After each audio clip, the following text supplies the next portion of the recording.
नमस्कार, ये आकाशवाणी चंडीगढ़ है। अब आप अमन सैनी से प्रादेशिक समाचार सुनिए। हरियाणा में मुख्यमंत्री नायब सिंह सैनी ने आज महिलाओं के लिए शुरू की गई लाडो लक्ष्मी योजना की दूसरी किश्त जारी की। मुख्यमंत्री ने बटन दबाकर डिजिटल माध्यम से प्रत्येक पात्र महिला के खाते में 2100 रुपये हस्तांतरित किए। लक्ष्मी लाडो योजना की पहली किश्त 1 नवंबर को जारी की गई थी।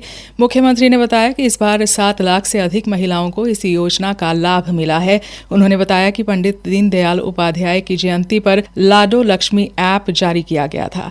योजना की प्रक्रिया पूरी तरह ऑनलाइन और पारदर्शी है। आवेदन पूरा होते ही 24 से 48 घंटे में वेरिफिकेशन किया जाता है और पात्र महिलाओं को SMS के माध्यम से सूचना भेजी जाती है। मुख्यमंत्री ने सभी लाभार्थी महिलाओं को शुभकामनाएं देते हुए कहा कि हर 3 महीने में यह राशि नियमित रूप से जारी की जाएगी। प्रधानमंत्री नरेंद्र मोदी ने प्रधानमंत्री कार्यालय का नाम बदलकर सेवा तीर्थ कर दिया है। केंद्रीय गृह मंत्री अमित शाह ने एक सोशल मीडिया पोस्ट में कहा कि राजभवन और राजनिवास का नाम बदलकर लोक भवन और लोक निवास किया जा रहा है। उन्होंने इसे एक विकसित और श्रेष्ठ भारत के निर्माण की दिशा में महत्वपूर्ण मील का पत्थर बताया।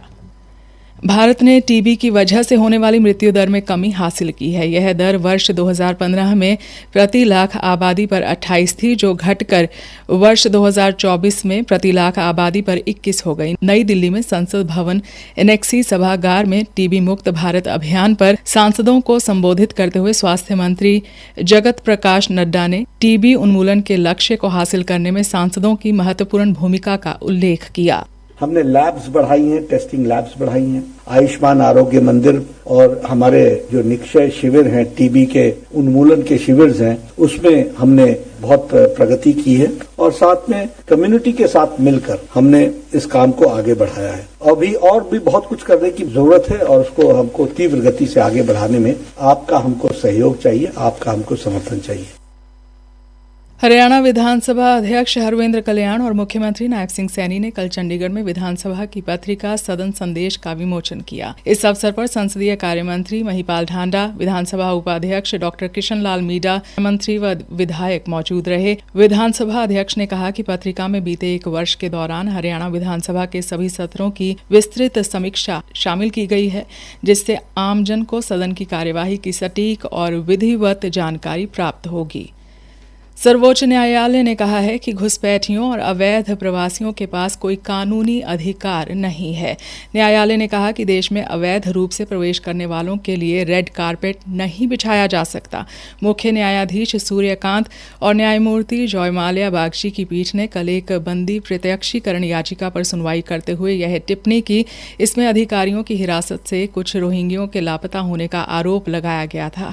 पीठ ने कहा कि लाभ और सुविधाएं देश के नागरिकों पर केंद्रित होनी चाहिए, न कि किसी अवैध रूप से प्रवेश करने वालों पर।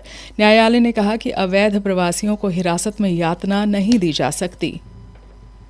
सूचना और प्रसारण मंत्री अश्विनी वैष्णव ने कहा कि फेक न्यूज लोकतंत्र के लिए खतरा है। उन्होंने सोशल मीडिया भ्रामक खबरों और AI जनित डीप फेक पर सख्त कार्रवाई की आवश्यकता पर बल दिया।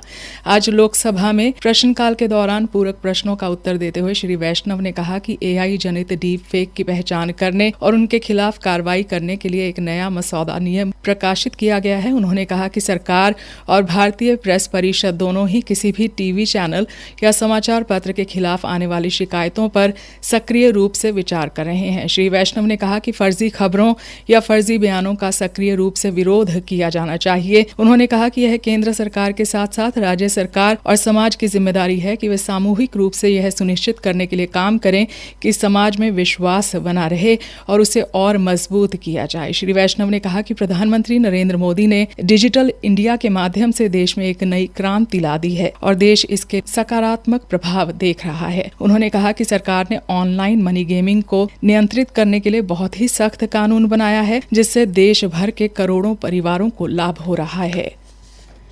केंद्रीय खाद्य, सार्वजनिक वितरण और उपभोक्ता मंत्री प्रहलाद जोशी ने कहा कि देश भर में 100% राशन कार्ड अब डिजिटल हो चुके हैं। इसी के साथ समाचार बुलेटिन समाप्त हुआ।